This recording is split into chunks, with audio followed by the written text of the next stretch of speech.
Oznaczymy się perłą zieloną i zielonym. Niech będzie joint palony, na wieki wieków kamień. Każdy jest porobiony, wieczna pogoń za stanem. Ja czasami zdziwiony, raz drogie, a raz tanie. Tylko w donicy klony, nie w aptece czy bramie. Szkoda na to kabony, pierdol kurwę jak kłamie. Wyjebane na szony, wyjebane na sanie. Za 5 dyszek bakomy. Euro X, Niro, Frivia, łuska, żadne kokolino. Ona nie umie trzymać ją przy sobie jak Venus Milo. Suki sypią się jak bilon, typy pienią się jak cappuccino. Kręcimy po nocy jak kasyno, kręcimy jak kino. 35-30 jak woda w wino. Stół ujebany semoliną.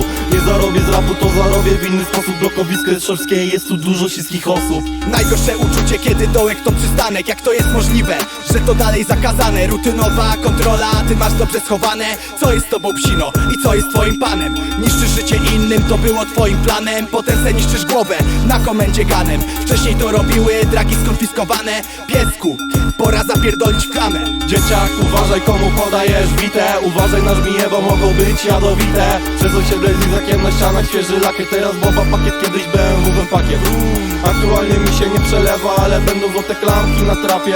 Każdy co nie kapie, tylko chlapie. To makulatura, bo potrzebny mi ten papier. Na osiedlu gramy w chowanego z Brawo Fiatem. Gramy w chowanego, ale czasem w berka. Klocki to nie Lego, a jebany Amsterdam. Nosu jebany kretą, sztuka na 3 nie 5 gram. Potrzeba jest potrzebą, na płycie nie ma ścierwa. Pity zielony perlarz, nikt nie chce iść do pierdla. Bo po co komu przerwa, będzie trzeba to przetrwam. Życie jebany Wietnam, wciąż pozostaje bez zmian. Czekolada nie wedla, czarunia studnia bez dna. I wszystko kurwa pięknie, i wszystko kurwa ślicznie. Od dawna roszczeniowe suki dla mnie są komiczne. Od dawien dawna wyrobiony instynkt na policję. Fajnie, że rapujesz, ale szczam ci na tą fikcję. Bijam zów na bloki, smażę to jak łok. Stronimy od ścierwa, nie chodzimy pospinani tak jak Robocop. Na kiermanie Play-Doh, do eczniaków weźcie pierdol. Dobra plastelina to psy węszą.